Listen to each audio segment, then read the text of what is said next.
ভাইয়া গত 3 দিন থেকে তোমার কাছে 10,000 টাকা চাইতেছি, কখন দিবা কবে দিবা কিছুই বলতেছো না তুমি। টাকা কিন্তু আজকেই লাগবে আমার। দেখ সজীব, দিন দিন তোর চাহিদা বাড়তেই আছে।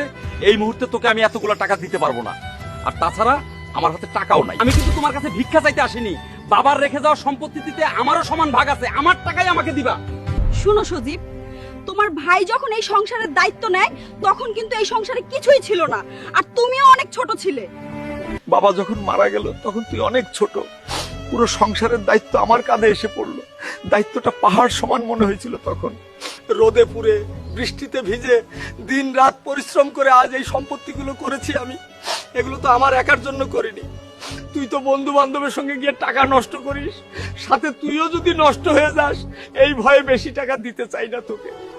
ভাইয়া তুমি আমাকে ক্ষমা করে দাও, রাগের মাথা কি না কি বলে ফেলেছি, তুমি সেটা ভুলে যাও ভাইয়া। পার বড় ভাই কেঁদে কেঁদে 2-4টা কথা বললো আর তুমিও আবেগে কাইন্দা দিলা।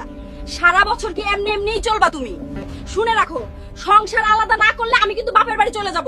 তুমি তোমার ভাই ভাবি এদের নিয়েই থাইকো, এভাবে আমি থাকতে পারবো না। শোনো ভাইয়া, আমি চাইতেছি তুমি আমার ভাগটা আমাকে বুঝাই দাও। এখন তো বড় হইছি, দুইজনের আলাদা আলাদা সংসার দরকার। ভাইরে, তুই যে বড় হয়ে গেছিস আমি সেটা বুঝতেই পারিনি।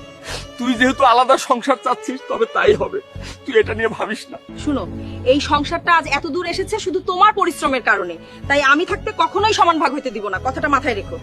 তুমি তো কিছুই বলতে পারবা না, তাই আমি আমার বাপের বাড়ির লোকজনকে ডাকছি, এখন আর তোমার কিছুই বলা লাগবে না।